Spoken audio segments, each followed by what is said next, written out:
It says recording, so we'll see what happens. Um, I've never done a training of this type over Zoom, so we're going to see how it works.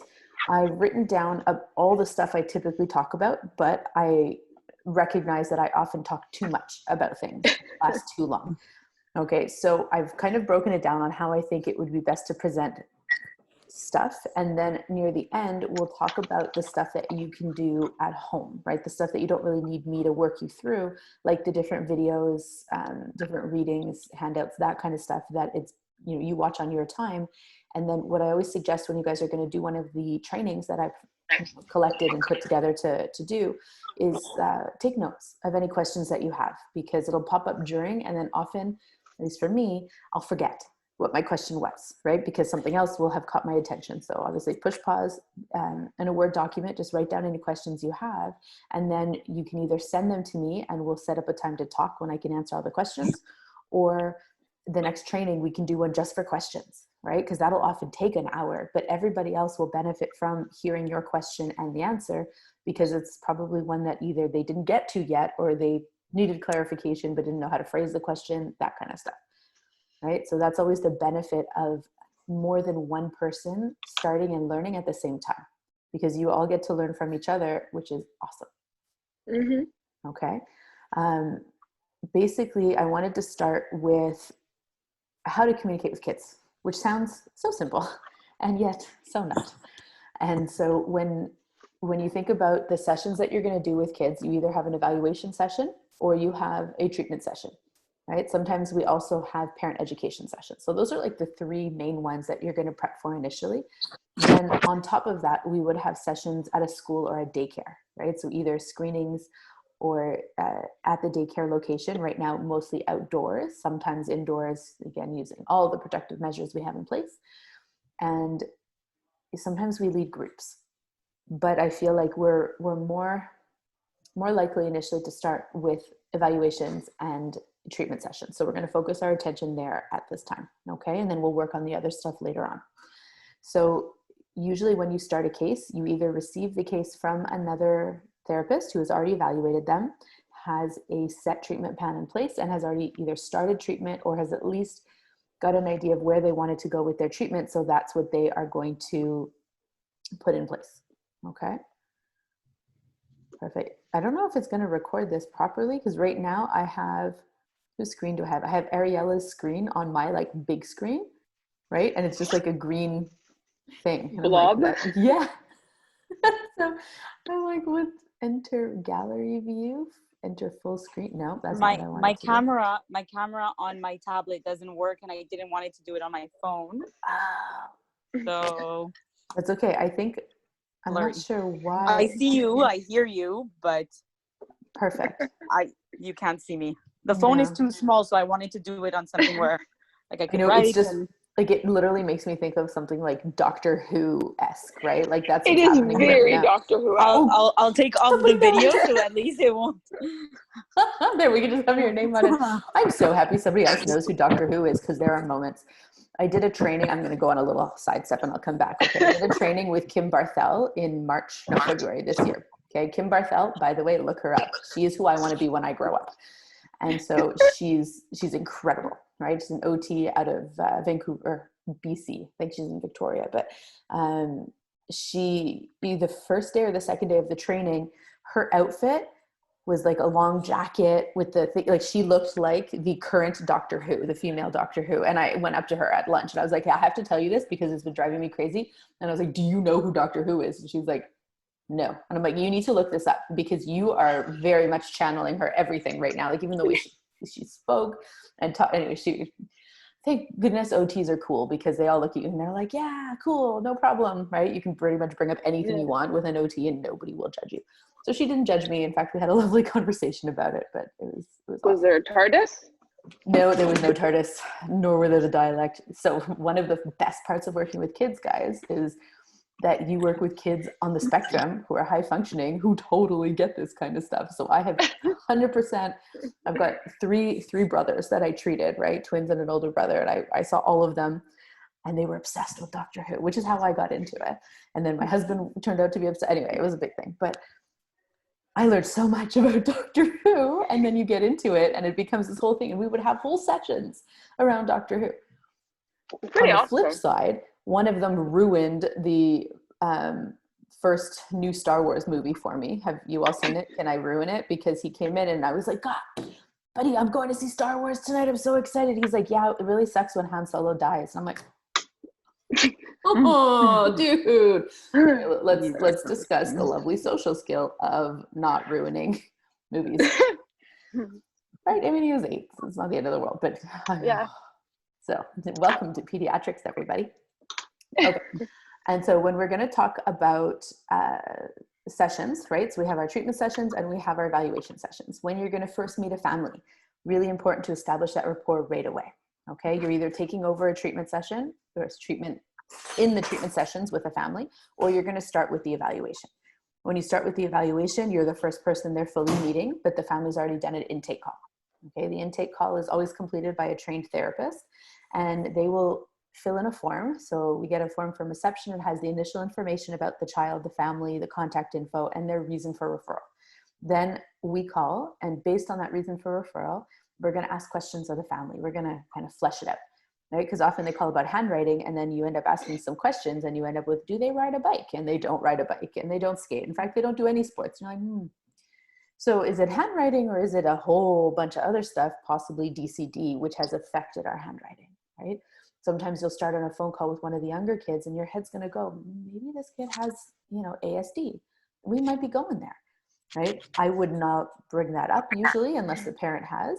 However, we will have discussed DCD usually in those cases, right? Or they come in and they call and they talk about sensory processing disorder because they've read about that. Okay, so first thing that you guys need to know is that sensory processing disorder is not a diagnosis. It does not exist in the DSM. We hope that it will in the future. There's been big movements in the States. Now there's newer research showing that actual MRI screens that they've done that show when a child or an adult is presented with a sensory stimulus, their brains will either react in one area or another. So it shows that people react differently to sensory information, which is not what they expected, right? So that shows that there is differentiation in that. It was a very, very interesting article to read. And so there's a big move to have it included next time when the DSM is reviewed and all that stuff. But a lot of people call it sensory processing disorder. Okay, just it's something you need to be aware about because they're going to ask, well, I want this diagnosis. We cannot, A, we don't diagnose. B, it doesn't exist as a diagnosis. So the highest chance of getting a diagnosis for sensory issues is with an autism diagnosis, right? The other kind of diagnostic areas that we end up looking into or suggesting they go for further testing would be ADHD, ADD, or auditory processing disorder, or DCD. Those are the main ones, right? Because usually DCD? Sorry? So DCD is developmental coordination disorder, right? Or trouble d'acquisition. They changed it recently, but it was trouble d'acquisition de coordination, okay, un TAC. And so the best place to find more information about DCD is on CanChild, right? So McMaster University has the CanChild program. And if you look up DCD CanChild, it'll bring you there. Whenever parents start Googling it, right? And I'll be the first to say, please don't Google this. The internet is a very scary place. What you want to do is you want to go to a good site to find the information that you need without freaking out, because remember that every disorder has a spectrum, right? Not just autism. All disorders have spectrums. And so DCD, you can have some kids who just have some mild coordination issues, and I have other kids who are really going to struggle for a long time to make anything work for their body. Okay, so developmental coordination disorder or dyspraxia. So you're going to hear a lot of the two terms. Dyspraxia is, they're not the same, but they're considered the same because, again, dyspraxia is not in the DSM. Okay, so in French, they'll often say, on a un diagnostic d'une dyspraxie. Okay, cool. You mean TAC. And so dyspraxia is more of the motor planning piece, whereas DCD is more of the coordination piece. However, they are considered with both. So when you have DCD or dyspraxia, see, we've gone off already, by the way. This is what happens in my trainings, okay? So when you have a diagnosis of DCD or dyspraxia, the areas that you're going to consider for praxis, okay, and again, praxis is motor planning. Okay, it's a super important word. It's quite integral to human development because it's the most complex thing that we do other than feeding, right? So praxis is the way that we learn any motor action. So the first step is ideation. So you have to have an idea. If you have a kiddo who comes into the clinic and looks around and is like, so what do we do? I'm like, you have no ideas? There are a million toys out here right now, right? This is like Disney. What do you mean? Do you want to go on a pirate hunt? Do you want to be a zombie? Like there's so many cool things that we could do, but they don't have the idea. So how are they going to get going with anything, right? They don't really understand how to mix their body with the things in the environment to create something. So ideation, you can have an issue with ideation. The next step would be in your ability to have a plan, right? So once you have an idea, you have to plan what you need to do in order to accomplish that idea, okay? Then you have to sequence it. You have to put it in the correct sequence or order of things, because sometimes what you'll see is a child put on their pants and then try to put their underwear on top of it, right? That's not the correct sequence. Right? The idea is there, the plan is there. They know they have to put the clothes on, but they didn't sequence it in the correct order of things. And you'll see that in obstacle courses, you'll see it in activities, right? They do it in the most bizarre way, and it is not logical, right? That is when we look at the planning and the ordering, right? The sequencing. And then you need to have the ability to coordinate your body to accomplish your plan that you have sequenced, right? So some kids really struggle at the coordination. They lack bilateral coordination, they lack balance, they lack any kind of proprioceptive body awareness, right? So they struggle with the actual act of doing. And then you have the kind of final step with praxis, which is your ability to, I'm going to look for the correct terms. Everybody knows, right, that I have a serious lack of sleep, which brought my vocabulary and brain power down. Okay, cool. The kind of last part of it is your ability to go plan, do, check. You have to check your work, right? So you want to basically say, okay, that didn't work. Why didn't it work? What can I change to do it next time? Are you okay, Laura? Something just happened. No, somebody just slammed the door and it was very aggressive. Okay. It scared me. And so the ability to check and have feedback, because a lot of kids will do something and then if it doesn't work, they'll move on to something else. They'll give up instead of saying, okay, why didn't that work? Oh, maybe I used too much force, or maybe I should have put the smaller block on top of the bigger block and not the other way around, right? So to check your work and adjust your plan to be able to accomplish it the next time, because that's how we learn, right? We're constantly adjusting. So DCD are kids who struggle in that area, right? If you'll look it up in the DSM, in order to qualify for a DCD diagnosis, we have to have criteria on your standardized testing. All right, I have a big form that I'll send to everybody. Everybody froze. Is it me or is it? Okay, we're back. Is everybody can hear me okay? Did it blank out for a minute or? It didn't blank out for me. No, okay, perfect. No, it was good. And so the movement ABC is the gold standard for DCD diagnosis. However, you can also use the Brunik-Sazaretsky, the BOT2. That one can also be done, but it has to be the full battery. Okay, all 4 subsections. Usually we only do the first 3 because by the time we've gotten to the strength and agility sections, the kids are so tired. We know they're not going to pass those areas. Why are we going to go there? Right? We're really focusing on the areas that are more of functional concern. Unless we suspect DCD, once we have started completing the assessment, then we're going to try to get it all done. We're going to power through. The movement ABC is great. It covers a lot of stuff. I find it doesn't cover enough of the visual motor integration. Right? There's only 3 fine motor tests and only 1 with a paper and a pencil. It doesn't even look at cutting. So it really depends on what the family is coming for, if you're going to do one assessment or another, and then if we're going to add other parts to it, like doing parts of VMI to give you clinical observations. Okay, so part of our job as the clinician is to identify what tests we're going to use. Okay, just as a side note, the other important things to know for DCD is that they'll score 15th percentile or below, really 16th percentile, but anyway, 15th percentile and below, either in the overall score or in the fine motor scores.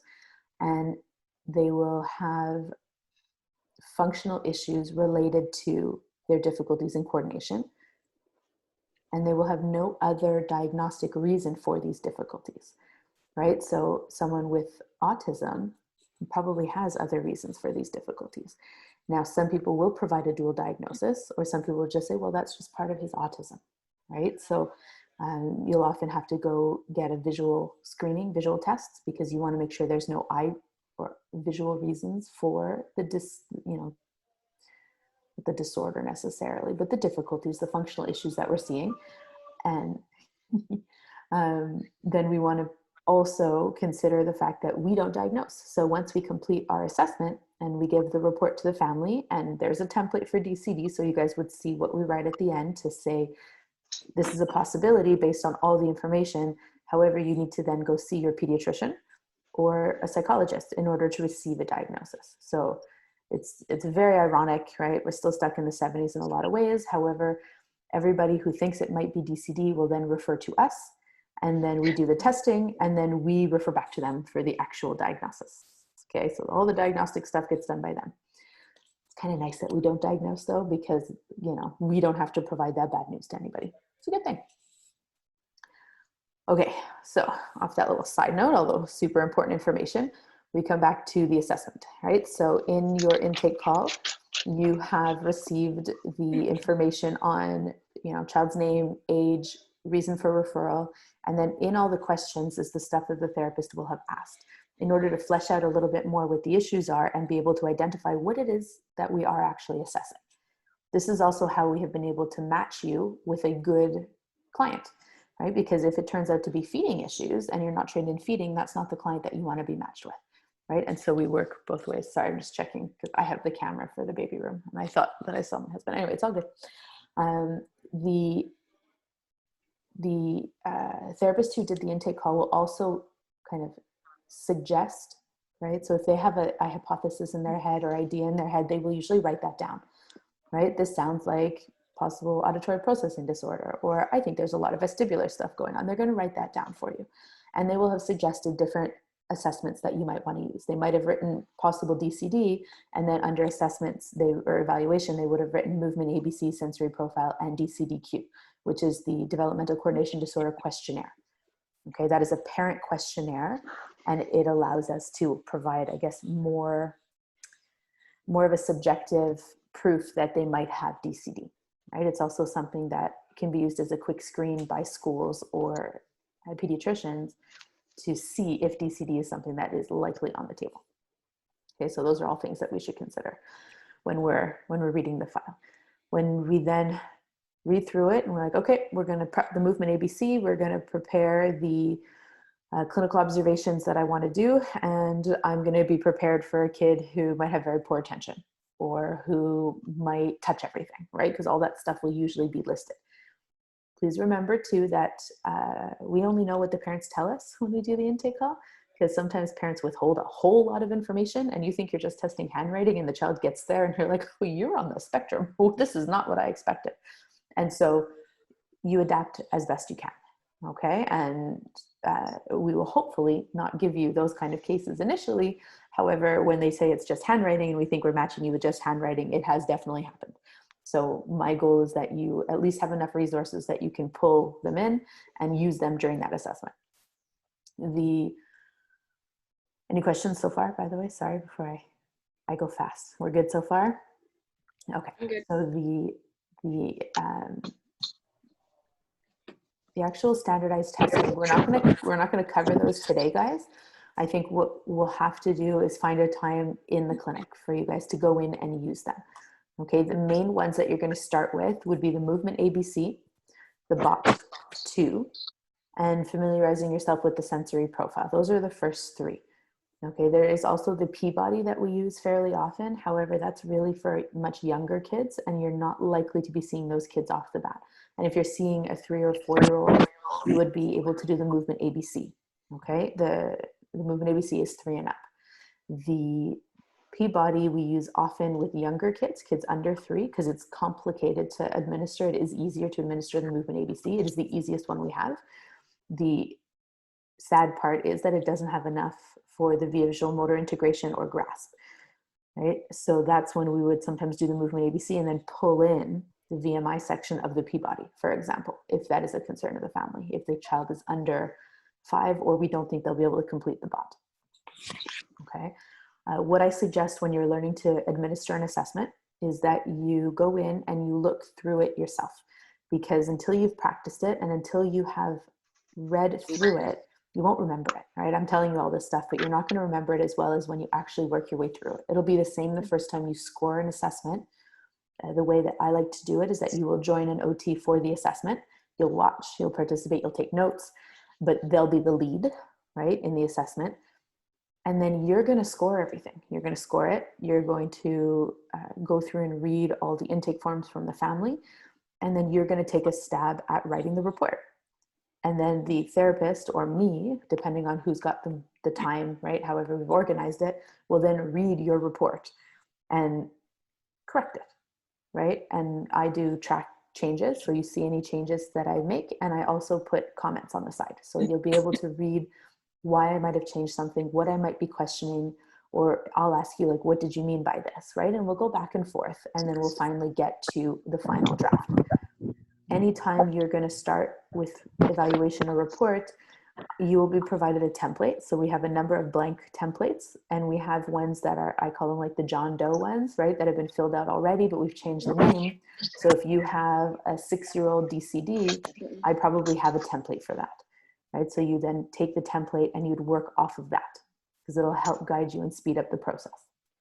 Quick question. Yes. You were talking about for the standardized test, the movement ABC, the Peabody, Yeah. and the BOT2, well, also the sensory profile.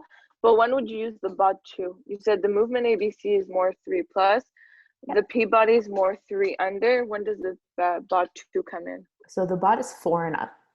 It's Okay. 4 to, I want to say 21. 21, I think. Yeah. Yes, exactly. So 4 to Nice. 21. Nice job. And so I use the BOT most often, to be very honest. I find it gives me far more information than the movement ABC. I love that it considers bilateral coordination. And I really like that it includes both fine motor manipulation, right? The fine motor precision testing, as well as the fine motor integration, right? VMI. So why is the movement ABC the gold star? It's the gold standard for DCD. Standard. Because somebody has decided that. And Okay. it was me.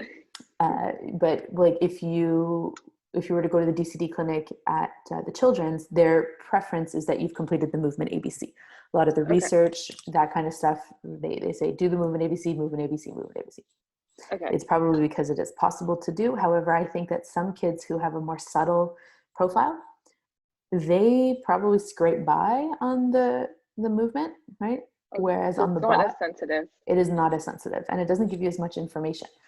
So if I'm very much testing for DCD, I will likely do the movement ABC, right? If that's where I'm going, because the doctors and the psychologists prefer that.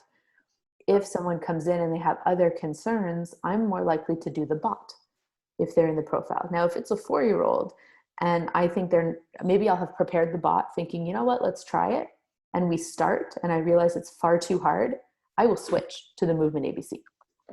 Okay. You're going to use your clinical judgment to decide what you can do to get the client to participate. That is the whole point. If they don't complete the assessment, you're screwed anyway, right? Although if they can't do it, that is a very valuable clinical observation, because sometimes that is going to be the case, right? You'll present things and they can't attend. They cannot follow verbal direction or imitation. They break down, they melt down, right? And I'm not talking just about really young kids. I evaluated last summer, so when I came back from my last maternity leave, I evaluated an 11-year-old at the time. He just graduated, like grade 6. Really smart guy, ADHD diagnosis, and high anxiety and sensory sensitivity, right?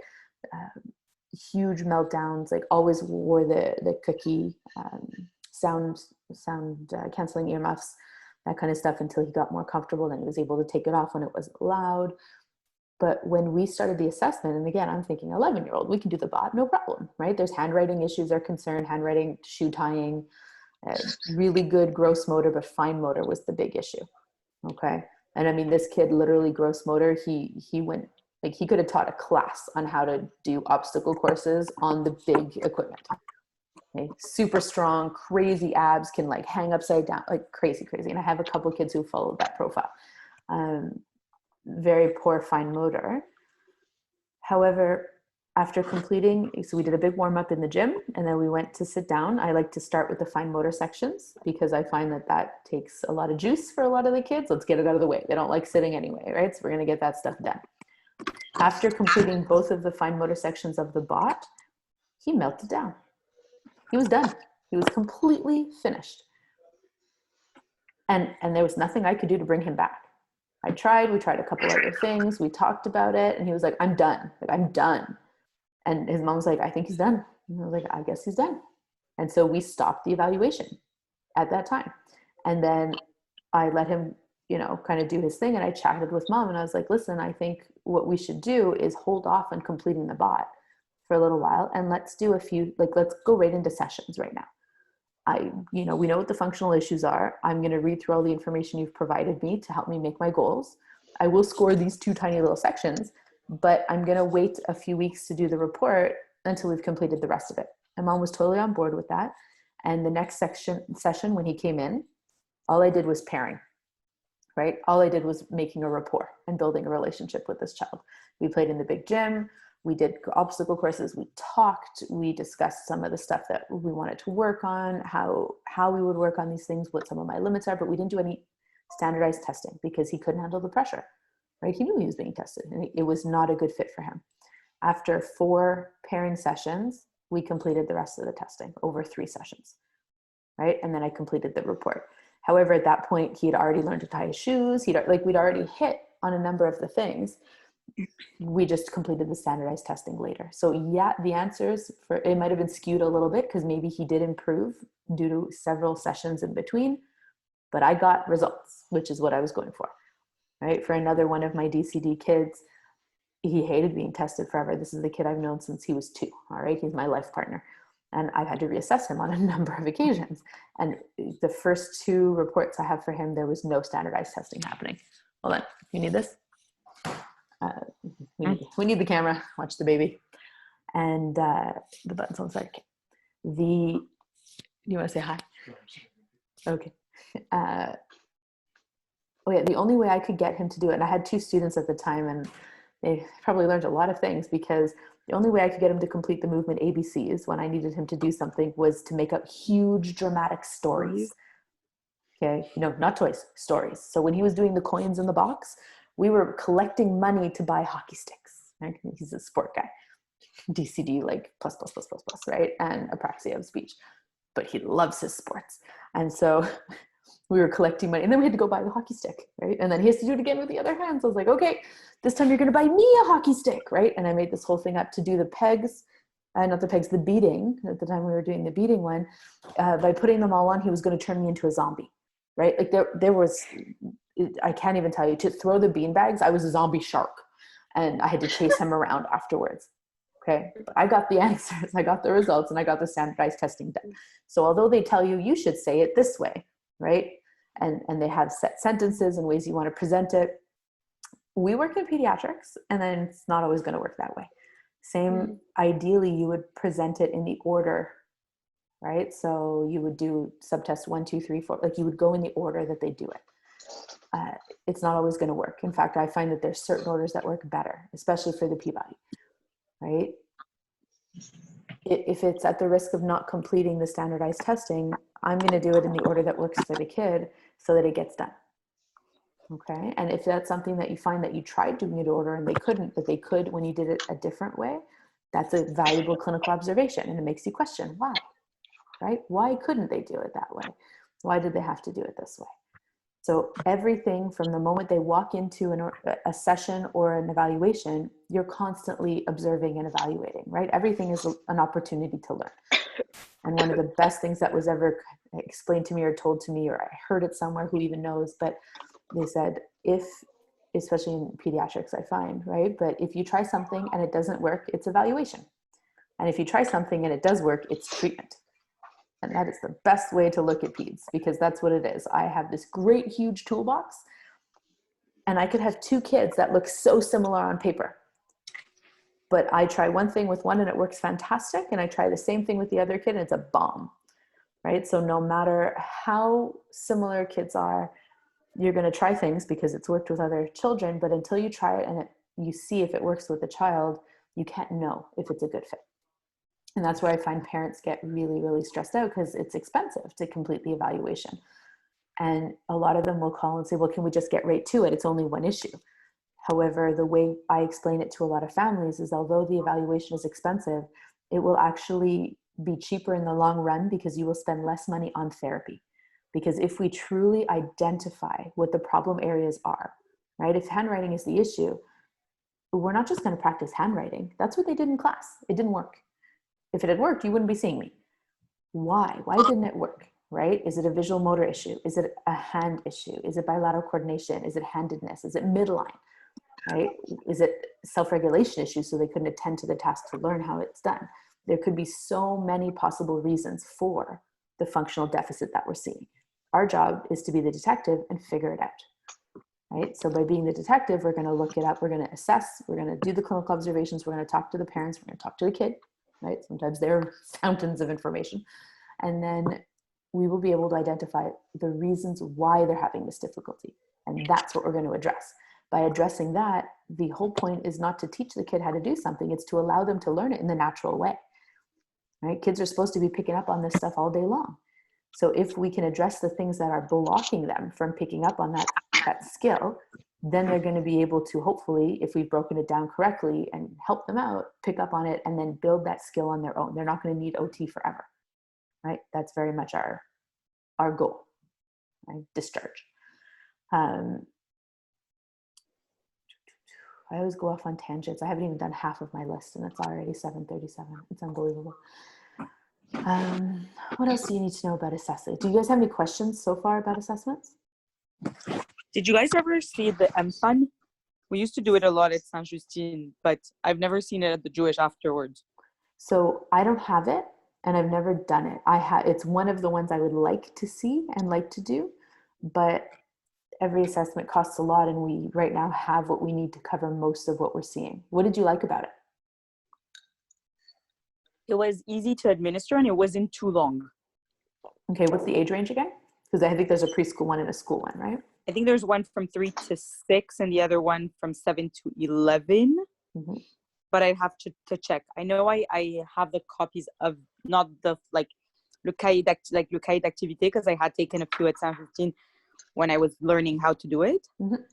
So I'll check that. But I was just wondering because no one else uses it except for Saint Justine. I've never seen anyone else use it. Yeah. So I was wondering why was it like less good than the others or just? It's either something that covers a wider range because you have to remember too, in private, cost is always a factor.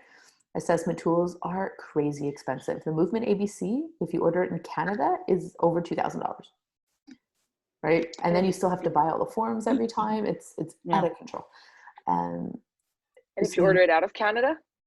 So I actually ordered two, right? Because I had one for each location and I got them in the States and I was able to ship them to my, the marina because I sail. Bring them across the border. Anyway, it's very sketch, but we did it. And it was only about $1,500 or something after the conversion. Much cheaper. So ridiculous. It's so ridiculous. Yes, it is. It's always ridiculous. I have things I order in the States and I have things I order in Canada. And I have a list of where, because I've done all the research to keep costs low, right? Try buying Lycra in Canada. It's so expensive. Lycra, 4-way stretch Lycra is significantly cheaper in the US. Out of control. Noted. It's something else because I make half the swings, right? So that's a whole other day. We're not going to talk about the swings.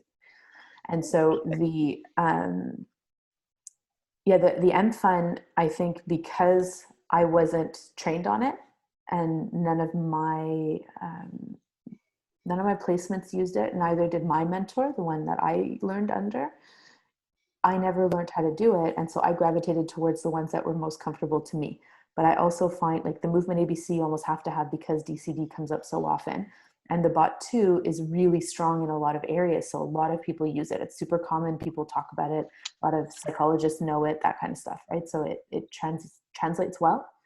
And the P-Body is also very common. So, and it goes from 0 to 6. So out of those three, as well as the VMI, we cover that whole range. So having another test on top of that isn't like necessary or obligatory. Yeah, it's not necessary, but like there's a good word for it, right? Like it's not financially smart. I'm sure there's a better word in my vocab. It's pregnancy and having children affects my vocabulary. Affects everybody differently. It literally, one day I was looking at my husband, I'm like, I can't think of this word. He's like, what? I'm like, you know that thing you sit on, like a chair? I'm like, yes, that word. Right? The first word you learn when you're like 2 years old. Anyway, it's all good. But that's what happens. Just beware, buddy, beware. Thank God I do all my calls with moms, right? So I'm on the phone with a mom while I'm pregnant. I'm like, I should always start off with the fact that I'm pregnant. And she's like, oh, honey, I remember. It doesn't get any better. And I'm like, yeah, okay. But this way they don't think I'm stupid. And so, like, you know, I should wear a sign like, I just gave birth. Please give me some. But yeah, so it's not financially smart. I don't know, there's a word, but it doesn't make sense to have that on top of all the other ones that we have. However, if it turns out to be a really good assessment and somebody were to show it to me and be like, this is why you would use it, I would definitely consider it. Right? I'm open to all sorts of new stuff. It's the same. I'm trained in the sensory integration and praxis test. I have one. It is 4 hours to administer, 2 2-hour sessions. It's not affordable for most families. The information is fantastic, but it's not affordable. And you don't always have time for the clinical observations. You don't always have time for all the other stuff, right? And it's not something you would administer with everybody. They don't need it. They can do something that is quicker and easier for them to do.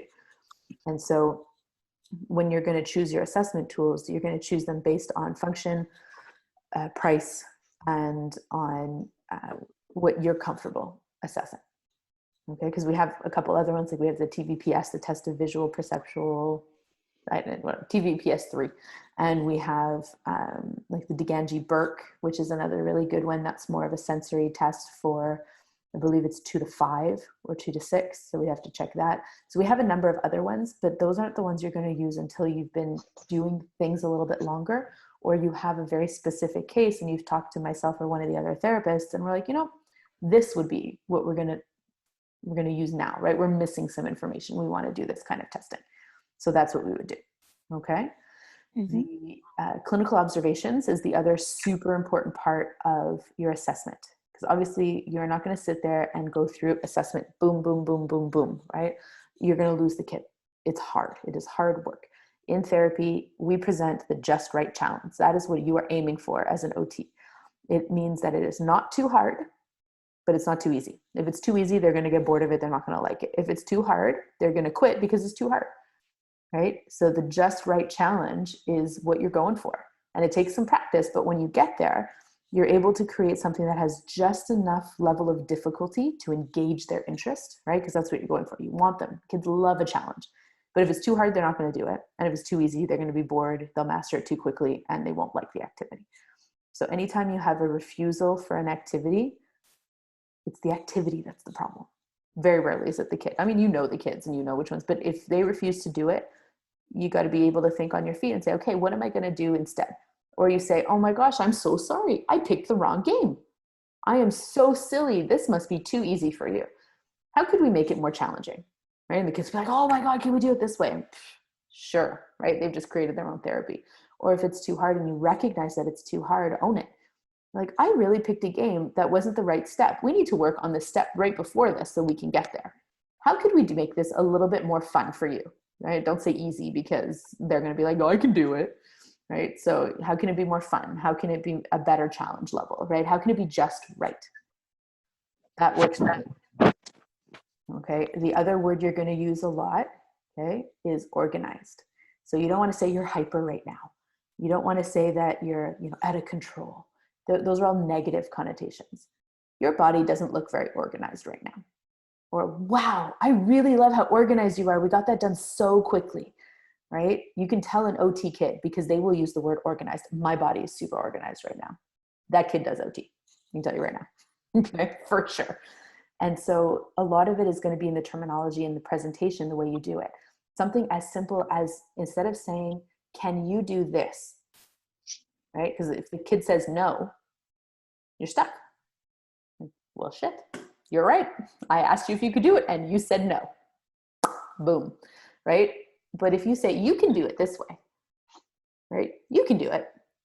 You can do this game. They're going to be like, okay, I can do it. And it's amazing. It's absolutely amazing. But just changing it around gets you out of so many sticky situations. So a lot of what you're going to do in observing initially is going to be picking up on those kind of things, right? And that's what I wanted to cover today. It's very beginner, but it's what do we need to have in our heads when we're doing stuff like that? Okay, so in your assessment, what you're going to have, everything will be prepared, and then you're going to start with a warm-up activity. We always start with a warm-up activity in our sessions too, right? And the kids know it, they love it. My favorite warm-up activity, pretty much every assessment I do, I start with the red bolster swing in the smaller room at Pointe Claire. And we have a blue bolster swing in Neutral. And I will start there because it is a smaller room, it is less overwhelming, and the bolster swing is different and fun. They've very rarely seen it before, so they walk in and they're like, whoa, what's that, right? Because some kids are really nervous when they're coming there for the first time. Some of them are really hyped up and excited. So we want to dampen all the sensory information and kind of focus their attention to get to know them a bit.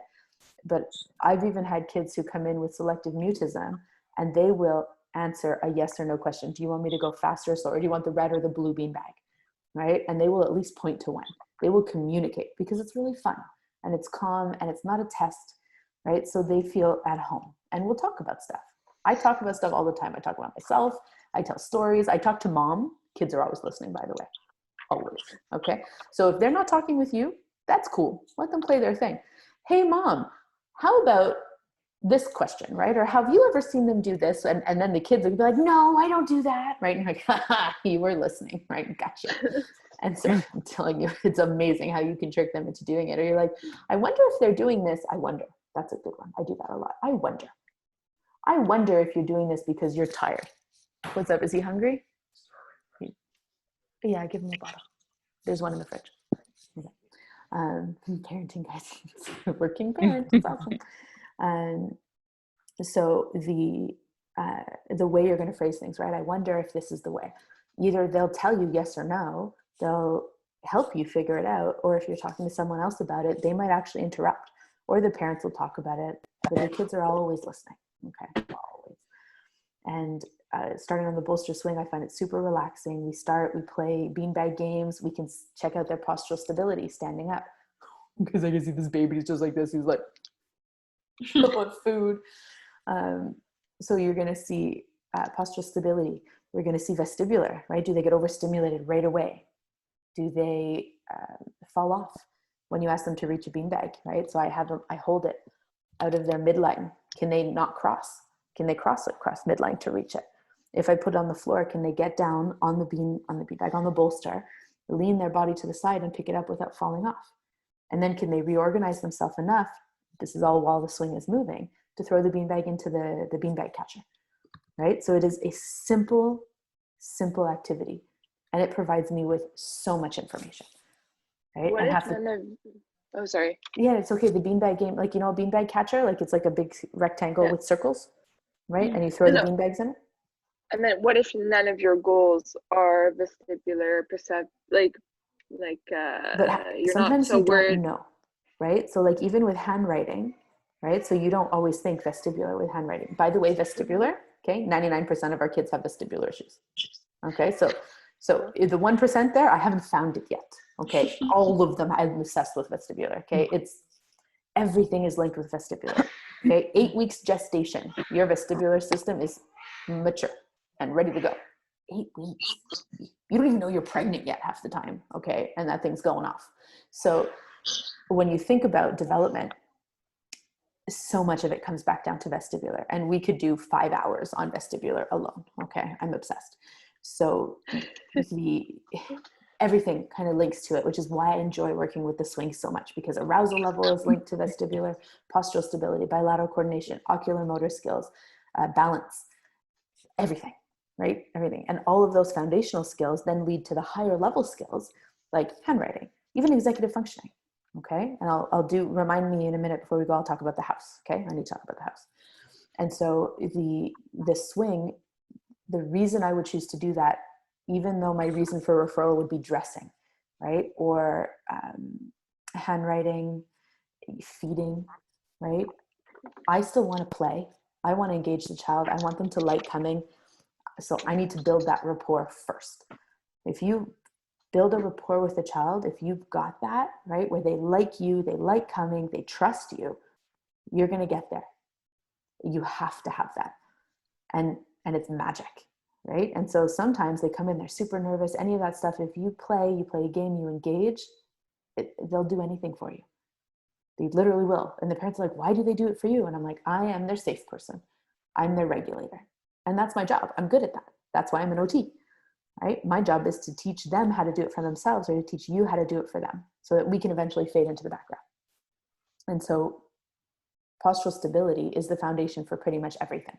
So a child who falls off the swing, right, even when their feet can touch and they're just reaching out a midline, especially, 6, 7, 8 years old, they shouldn't be falling off the swing, right? I'm very concerned about why. And I often don't tell them what to do. I'll say, how would you get on this swing, right? And so many of them try to sit on it. It's huge, right? They try to sit on it like a regular swing, where they hold on to the sides. And I'm like, oh, maybe we should sit on it like we would sit on a bicycle, right? And one leg over the side. But right there, they're like, why wouldn't you just get on it the other way? Isn't that curious, right? Curiosity, that's basically OT, right? We're curious. Well, I wonder why that's happening. So then you're going to learn and analyze, why do we typically see stuff like that, right? That's a praxis issue. It's motor planning. They chose the wrong way to interact their body with an object, and the non-logical way to do it. I mean, it's logical because that's what they've done for swings their entire life, but it's not the easiest way to get on that swing, right? Especially if you can't reach the sides. So it's really fascinating to watch what kids do. What are they going to do? What do they avoid doing? That's a big tell, right? What do they gravitate to over and over and over? So free choices are really good. So when you assess, I'll often do 1 or 2 assessment areas, the subtests, and I say, what would you like to try? Ooh, right? I want to see what their choices are. I want to see how they play. And some kids will go and they'll try one thing, and I have to bring them back, right? That tells you a lot. Then you want to see the kid who's only going to go to the thing that they go right back to the bolster, because you've already taught them how to use it. But there's like 50 other really cool things to try, but they're safe there, right? And you have to really coax them to get to something new again, right? That's a whole other observation. You're going to have the kid who comes into the assessment pretty good, and by the end, they're so hyperactive, right? They're so disorganized that it looks like they're like, right? So that tells you a lot about their vestibular system, because with lots of stimulation or lots of challenge that was too much, they are now dysregulated. Other times you'll assess a child, and by the end, the parent literally has to carry them out. That's happened to me before. They're exhausted. That's a very valuable clinical observation, because they should be able to do 2 hours of significant play. Your school day is so much longer, right? Imagine this kid at school. Like, by lunchtime, they're done. Forget anything they're supposed to be learning in the afternoon, right? So there's so much you learn just from watching and saying, why is this happening? Right? Super interesting. How we doing? So far, we're okay? Yeah? Yep. In a session, you're going to use the same skill sets, okay? You're going to be observing the whole time. You'll have your plan. And by the way, you can make the best plan in the entire world, right? It is the best plan. You know this kid is going to love the plan. But they might have sneezed wrong on the way in, right? Or stubbed their toe. And that plan is going out the window, okay? So never feel like a terrible person because your plan didn't work, okay? What makes you a good OT is your ability to pull stuff out of thin air and be like, okay, I had this really great idea and it was perfect and I planned it. I spent an hour researching it and you don't want to do it. Awesome, right? Let's do it this way instead, right? Or what do you want to do? Oh, you want to do an obstacle course. Okay, all right, I can do an obstacle course, but we're going to have to put in this thing and this thing because you know those 2 things are going to work on your goals. But it's the child-led, right? So they've picked it and we've been able to tweak it just enough to work on what we want to work on. That's true sensory integration, right? The way it's meant to be done. When we suggest working on stuff like handouts or papers or Play-Doh tracing, that kind of stuff, right? We're providing the idea, but maybe we provide the initial start to the idea and then they take it in this whole other direction. That's the child-led part, right? And then we have to join into it and then see, okay, is it working on our goal or we need to bring it around to still work on the areas we want to target, right? Because play is learning for kids. For kids, it just looks like they're playing. Our job is to know what they're actually working on when they're playing. Okay, that honestly, though, like being able to manage a kid, being able to manage a parent, and being able to recognize what you are working on in play or make work turn into play is all you really need to know. All the rest of it builds on those foundations, right? All of the theory, all of the different techniques that you're going to use, everything. If the kid won't do it, you're screwed. And if it doesn't make sense to you or the parents, you're screwed. So everything, it comes back down to making those things make sense. So sessions, right? The way we like to structure them. I usually start, you always walk outside, you greet the family. Okay, sounds like such a simple thing, but we should definitely cover that. Like you're going to go, you're going to say, hi, how are you? Often the child is already trying to get through the door to come in, or has already gone in and you've had to bring them back. We have to wait in the waiting room for me. That's how it goes. We wait, I come, we get you. There's a number of kids who have to do that, ADHD.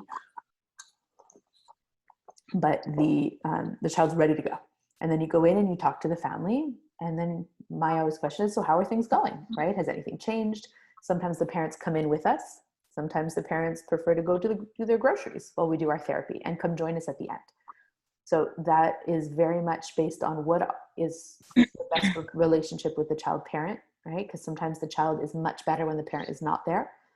Never hesitate to tell a parent, you know what, I wonder if it'd be a good time for you to go grab a coffee and have a break, right? In the middle of the session. And parents will usually be like, oh, okay. Because you don't want to say, I don't think your kid's doing very well with you here when the child isn't in hearing range, right? So if you say, oh, mom and dad are going to go get a coffee, right? The kid's like, oh, that's normal. They drink coffee all the time, right? So they don't think it's their problem. I'm telling you, it's hilarious, but it works. And so we always want parents to be involved in the process, but sometimes the child just doesn't behave. If that's the case, we'll ask the child to do their stuff with us. And then the last 15 minutes, we'll invite the parents and we'll say, what are we going to show them that we did? Right? Or the best way that technology has allowed us to do is we take videos of the activities and exercises that we're doing, and then we send it to the parents. Very easy. And the parents can review it, which is lovely, right? So if I'm teaching them how to do the pre-vestibular activities, they can do the pre-vestibular activities at home with a video of their child doing it with me. Because I can provide them with all the papers, but it's still not the same as watching somebody do it, right? Very different kind of thing. So having phones, that kind of stuff is very useful, actually. It can be very distracting. However, it can be great because kids like to see themselves doing it. So they'll be willing to try it again and again to improve and see that they do it better on a video. After you've greeted the family, you've gotten an update. Anything changed? Anything new that we want to look at today, right? Those kind of questions are really important because sometimes it won't be part of our goals, but they come in and say, it's winter now and we recognize that they really won't put their gloves on. But it wasn't a problem in the summer when we did the evaluation, right? So you don't worry about writing up a new goal for that. It likely falls into one of the other goals that you've already done, probably about tactile defensiveness. But what you'll do is in your SOAP note, you're going to say under subjective, parent has requested that we work on this, right? And then you'll target it and it'll become part of your plan until it's a mastered skill. So it's really fluid like that. Because parents are going to come in all the time and they'll be like, well, no, that's fine. That's going much better at home, but this is an issue now. And that's why, okay, that's what we're going to address right now, right? Now we're going to include that into our goals, our work. The next step, we usually go in and almost all the time, we're going to start by making a plan. The kids love it. We have big dry erase boards everywhere, right? And so we're like, let's go make our plan. And they run to the dry erase board, right? They're looking for a marker. They want to pick their color or whatever. Either I'm going to write it or draw it for a lot of kids, right? If they're younger and they can't read, we do a lot of drawings. You're going to get real good at stick people. And so I often have them write their name. So right there, you're already doing fine motor therapy. They don't even know it, right? Or if they can't do it, they do one letter and I write the rest, right? Or we work on colors or we work on how to do it, or I write it and they erase it, which is a great way to work on letter formation, right? So there's ways to incorporate therapy, but we're making a plan. They have no idea that we're doing therapy. Usually in a 50-minute session, we do 5 things, right? 5 is a very good number. The first thing is a warm-up activity, right? So I say, what do you want to do? I let them pick the first one. And usually it is something we've done before, or if they can't come up with an idea, I'm like, well, would you like to try this or this? Okay, that is another very important strategy. 2 choices. I'm okay with either of these choices. What do you want to do? And if they've picked it, they are 100% more likely to do it. But I've provided the initial idea. So that's cool. I'm okay with either of them. Do you want to do an obstacle course or do you want to do the Lycra swing? Right? And they're like, I want to do the Lycra swing. Cool. And then often I can make little suggestions in there because they've already made the choice, right? And so a lot of our sessions are, well, do you want this or this? Should we do this or this? Right? The warm-up activity is usually a big gross motor activity, right? Big body moves. So it's already 8 o'clock. We'll try to do maybe another 15 minutes just so I can finish up this theme, and then we'll decide on another day. I think that doing it this way, is this working for everybody? Like, it makes sense. And I think this is much more efficient than having us all have to meet in the clinic all the time to talk about this kind of stuff, right? So we'll do these kind of things, and it'll evolve very naturally because you guys will also start doing some of the training on your own at home, and you're going to have questions, right? So it'll progress very well. So you make your plan, right? Usually first choice is their choice. Next choice is my choice. I get to pick something, right? You know what they're going to want to do. Or this is when you suggest, we're going to do Matman. And they're like, okay, that's cool. Because the next choice is their choice. And then I get another choice. And then number 5 is our free choice. All right, free choice. This is a very magical thing, the free choice. Because a lot of kids during the session will have ideas of something new they would like to do. Right? And it will distract them from what you are working on, especially our sensory seekers, right? Or our ADHD kids. They're all over touching everything else, and they'll run away and be on another swing. I'll be like, whoa, hold on. Is that on our plan? And they're like, no. I'm like, okay, well, wait, is that your free choice then? No, it's not. It's not my free choice. And I'm like, okay, but it could be your free choice. That's a great idea for a free choice. Let's keep it in mind. Okay. Because if they've committed to the free choice, right, they don't get a free choice at the end. Yeah. And so once you've done it once and you've been very firm about it, like, no, I'm sorry, you chose your free choice already. We did it before this activity. And don't be afraid to be firm, right? Don't let them walk all over you. Kids really respect boundaries. They love it. And I am super fun and easygoing within my carré. And if you're not going to follow my rules, and I always tell them, like, it's very simple. My rules are safety first, right? Safety first. If it is not safe, we cannot do it. And if it's going to be, no, that's pretty much the only rule. It's safety first. That's really it, because usually the choice is just, it's too dangerous, right? And I can make up a reason why it's not safe. So that's pretty much the rule I have, right? And we follow the plan. And if we have to set time, if we have, it's really cool to follow the plan. After a while, you don't need one. Right? Some kids will really fluidly start transitioning in their sessions to just going from one activity to the other activity to the other activity really fluidly. And that's okay too, because those kids don't need the structure as much, but they probably started with the structure, right? Even older kids sometimes like the structure, or we'll talk about it instead of writing it down. We'll be like, okay, well, I want to do this and this today. Is there anything you want to do today? Right? So we have the ideas in our head. We're expecting certain things. That's very regulating. Having the plan is very regulating for the kids. And they know, they'll be like, let me go check what's next on the plan. I forgot, right? And they'll run over to it and they'll check and they'll come back. They're perfectly regulated because they had the ability to go and see what was coming next, right? We have to maintain that regulation or you're not going to get through anything. So your job is to maintain their self-regulation and to help them learn all these lovely new skills. It's often a balance. Okay, so the plan is key. It's a very, very thing. And the free choice. The free choice is also that carrot at the end, right? So it's often the zip line. I want the zip line. Okay, don't worry. We can have it at our free choice at the end, right? And we'll get through everything because they know it's coming. And if a child is not behaving well, right, and taking really a long time, or it needs to continuously be redirected to an activity, and we didn't get through all 4 of our other activities, we don't get our free choice at the end. That sucks, right? But it's a real life consequence. Mm-hmm. That's life. Are you okay with that? Like, what happens if you go through the 4 activities before and they were doing really well on all 4, they were behaving really well, and you don't have time for number 5? So if it's my fault because I mismanaged the time, I'll own it and I'll say, you know what, let's do it really quickly, but then you can start with this activity next time, right? Okay. You can do once on the zip line, but if you want, I'll make a deal. You can start on the zip line next time. And they'll usually be like, oh, that's a really good idea. Okay, Steph. I'm like, fantastic. Or if it's turning into a huge meltdown, right? Great opportunity for occupational therapy. But that's part of our job too, is to manage the time and to recognize that, oh, this is taking us a little bit long. We're not going to have time for our free choice today, right? Can we stop this activity first and finish it a little faster so you have time for your free choice? Or do you want to save your free choice for next time? Right? And so just by phrasing it that way, preparing, like, I see that we're not going to have enough time coming up for it. Can we switch our free choice to be a smaller, quicker one?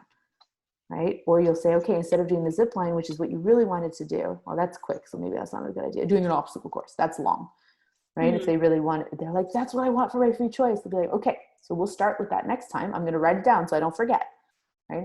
I write it down on my plan. And then I'm like, what if we do the scooter board today and we scooter to the front, right? And I'm going to pull you and we're going to do a race. Sometimes just giving them a different way of framing it will get them out of the descent into meltdown. You also have a lot of kids who don't want to leave, right? At Point Claire, there's a very long hallway. I love that hallway. There's a lot of races that happen on that hallway. Who's going to get to the front first? Are we racing by running, or are we racing by walking on our hands and knees? Right? There's tons of ways, but they will leave an activity to race. I can tell you that right now, because they want to win. So sometimes it's just, and we're running right out that door. And that's what's going to happen. I race a lot. They thought it was hilarious when I was pregnant because I never won. Never. And they're like, you're getting slower, Steph. I'm like, thanks. I wonder why. I had a 5-year-old, 4-year-old. Well, it's because you're getting fat, Steph. I'm like, that's true. That's true. Did we talk about this? Do you know why I'm getting fat? He's like, well, you ate too much chocolate. I'm like, oh, okay. Mom, have we not discussed with him why I'm pregnant yet? No? Okay, let's talk about pregnancy, right? Like I love working with kids, right? You ate too much chocolate. I'm like, maybe. Not this time. And so kids are great. They're going to tell you everything. Mm-hmm. So the way you're going to run your sessions, guys, is basically you're the boss. You're in control. However, it's child-led, right? Doesn't sound like a good dynamic, but it is. So the child leads, but you are the one who facilitates. So you are the one who makes it possible for them to do their ideas, either by creating the atmosphere for it, by bringing out the correct equipment, by making it just right, because sometimes their idea is not appropriate for them, right? So we need to make it just right so that they can do it. Those kind of things. All right, let me just see. I had my list of like communication strategies that work, right? So having a plan, having a free choice, first this, then that works a lot too, especially for your lower functioning kiddos. First we do this, then you can do that, which is like step 1 to learning how to follow a plan, right?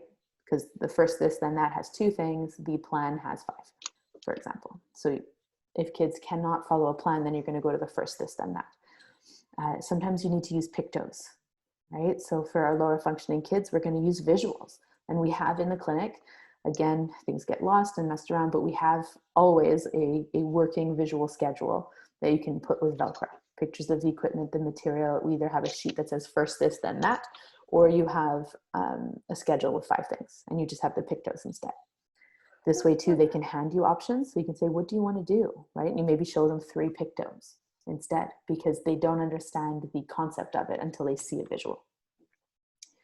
And then we want to work on self-regulation strategies. So that's a whole other hour, right? But to kind of touch on self-regulation, when you think about self-regulation, you're going to think of what kind of sensory input calms us as well.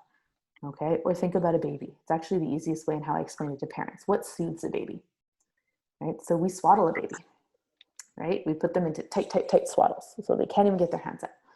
That's deep pressure, right? So the different senses that are going to help you regulate are actually slow, linear vestibular, can be very regulating.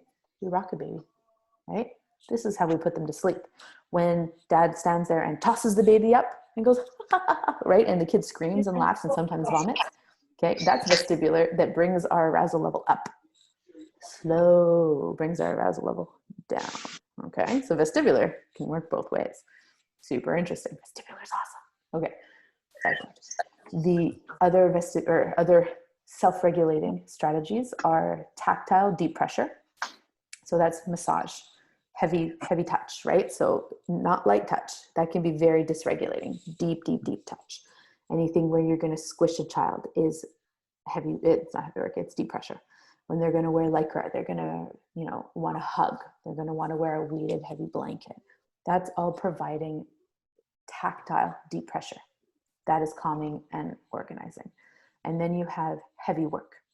Heavy work is your proprioceptive system. So that is pushing, pulling, carrying heavy things. Right? It sounds so silly, but I have kids set up half the equipment. It is so organizing for them. And And I see it in my almost 2-year-old, right? That kid wants to carry the grocery bag and they love it. He's carrying like the 2-kilo thing of peanut butter, right? You can barely hold on to it, but he's so happy, biggest smile on his face, right? They want to vacuum. They want to be helpful and they want to lift heavy things or push heavy things or carry heavy things. So in a session, if you see that they're getting dysregulated or you know that the transition is going to be hard, tie it in with something that is regulating, right? Can you carry all the bean bags over here, right? The big heavy ones.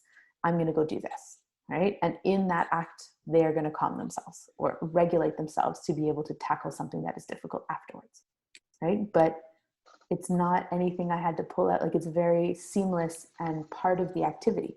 So they're not suspicious, right? And if we were doing that in a real life scenario, nobody would think it was weird, because that's really what we're going for, right? Something that's functional and fits into your everyday routine.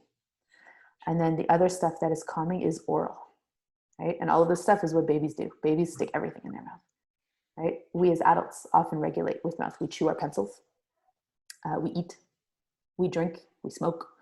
All of those things are mouth. We chew gum, right? Bite your nails. It's all mouth stuff. It's huge. It is so important. It is also your midline, right? So everything kind of comes down to that, and it's very primal. You putting stuff in the mouth, chewing on objects, vibration, chewing gum. Chewing gum is amazing for regulation and focus. It's huge. I like tons and tons of kids chew gum in class if they've been given permission. It's really helpful. So there's all sorts of different ways that you can incorporate that. One of my favorite ways of doing it when a child is getting dysregulated, I'm like, oh my gosh, we forgot to take a water break. I'm like, what do you mean? I'm like, we need to go pick a straw. And we have straws at the clinic, amazing straws from Talk Tools. It's a whole separate oral motor program, right? However, really cool straws work very well for self-regulation, because our higher level straws, straw number 7 and straw number 8, straw number 7 is super, super twisty, right? And when you suck, it's really hard to suck through. And straw number 8 is a 3-piece green straw. So it's very long. And in Point Claire, one of the pieces broke. So I took out another kit. So now I have 5 pieces. So I'm like, we have the longest straw you will ever see. I want to see it. I'm like, of course you do. Right away, meltdown is forgotten, right? So they want the longest straw ever, ever, ever. And so they go and they have to put together the straw. And then I literally put the cup on the floor and they have to suck the water all the way up to them, right? So imagine how hard that is. But all of that pressure, it is amazingly organizing, all of that oral input. And water. Water is super good for our body, right? So often just taking a water break acts as self-regulation, right? But it's a water break. We do that all day long. That's super natural. That's something very, very typical in our day. Right? I have a kid who has a head lean, head tilt, right? We're checking eyes. He's got glasses now. We're working on tons of stuff for this. As soon as he drinks from a straw, it's magical. Why? I don't know. It's vestibular, 100%. But what's up with that, right? How interesting is that? And that's something we're working on, like, how can I get him to have that stimulation more often so that we can do it? And is it linked to a torticollis that wasn't treated, and like all this kind of stuff? But sucking on a straw, his head went straight up. A lot of times eyes organize really well, sucking on a straw, right? It comes down to the mouth again. So there's so many links. And again, you're going to see those as you learn, right? But having the strategies in your back pocket to regulate a child are the things that you want to have. All right. So that's 8:15. That's an hour and 15 minutes. We've really covered a lot of stuff. Are there any questions about the stuff that we covered today? You were talking a lot about self-regulating, the deep pressure, the vestibular, the oral. Very clear, but it's something I want to like kind of look more about. Do you know like specific studies or something that kind of discusses this theory behind it? So I can send you kind of a list that we give to parents that often has tons of ideas that you can look up. And I actually have an entire video recording. It's not even recording. Like, I bought a bundle from the Spiral Foundation, and it's a presentation, an hour or something, hour and a half, on self-regulation strategies. So that's likely where you'd start with looking for that stuff. The theory behind it is very much based on sensory integration theory, right? So in the sense of understanding what the sensory systems do to your body, you can understand which activities can then cause that effect, right? And so, yeah, go ahead. Has that been like, So I think when I was studying they were saying that there was just as much, that there was no studies that showed, at least for Aries, they said it was like inconclusive, the studies. Has that changed? Yes, and so I actually have an entire presentation I've done on that too, or like that I learned, and um, like the justification for a lot of this stuff has improved. I'm trying to remember now what it was called. I could probably look it up on my thing. And so it's another one that you can watch. I have all of this on my computer. It's quite quite out of control, but where's my webinars? So there's a lot of webinars that I've purchased over time, right? And then this way you guys get to benefit from that. That's really cool. But there is an entire one on, yeah, I'd have to look for it, guys, but it's on evidence-based. Yeah, SI evidence-based webinar. So I would staying in love step with to. Oh, I don't have the webinar eventually- itself. I have the PDF. That's great. Yeah. I would love to have at least the resources Okay, to know where to email look. me to remind me. Sorry. Okay, No, thank you. just do. I forget everything right now. I don't get enough sleep, and I have a billion things on my to-do list. And I'm down to 59 emails, but I had like 87 when I started the day today. So, right, and I'm only getting a few hours a day to do this, and usually I'm talking on to like voice texting, right, or emailing while I'm walking with a baby. That's my life right now. And so it will improve. I will be much more organized, like in like 2 months. Okay, this is what I learned from the first kid. But if I forget something that I said I'm going to do, I never take offense to a reminder text or email. It's a great thing to do. Email me, be like, do you remember you were going to do this, or can you send this? And I will. And if you remind me and a week later I haven't done it, send me another message. I won't be offended. I'll be like, you're right. You're right. I was supposed to do that. Thank you. Right? Parents do it to me all the time. They're like, remember you said, I'm like, yeah, I didn't, but now I do. Sorry. And so remind me, Perfect. right? And people do, like, I'll talk and you'll send it to me after. Okay. So my email, I'm not sure if you guys have it, but it's Stephanie@kiddoactive.com, right? Super easy. Stephanie at kiddoactive.com. Cool. Okay. And so what I'm going to do is I have all of your emails, or Daniel does, and will give them to me, right? I have them all somewhere. And I'm going to email you guys a kind of a plan of videos that I'd like you to watch to start, right? So the first one that I like is a pediatric primer, which is, I have 2 pediatric primers, very ironically called the same thing. The first pediatric primer is really short. It's like what's your interest? Okay. So you're going to start with that. And then I like that you watch the clinical observations with Erna Blanche. Clinical observations with Erna Blanche is super useful and wonderful for evaluation. However, it explains what you're seeing, what it means, and how you can address it. Okay, so you're going to do that too. And then I know you're moving around. Is everything okay? I'm going fast. I'll go fast to finish. And so you'll start with those 2, and then once you've completed those, we'll go on to the next one, which would basically be equipment use, understanding not like suspension equipment, non-suspension equipment. And I list literally all the ones I would have you watch. Then there's another pediatric primer, which we're almost finished recording, which is 2 days long, right? So again, you're going to watch vignettes throughout your evening, that kind of stuff, but it covers motor development, like from 0. Fine motor and gross motor. It's done by a PT and an OT, because there's the sensory piece, but you need to understand motor development also in order to see what isn't typical and what's expected. Okay. And then you're going to have self-regulation. So we've got the sensory modulation piece, the sensory motor processing piece, and the self-regulation piece. And we're going to match all those together.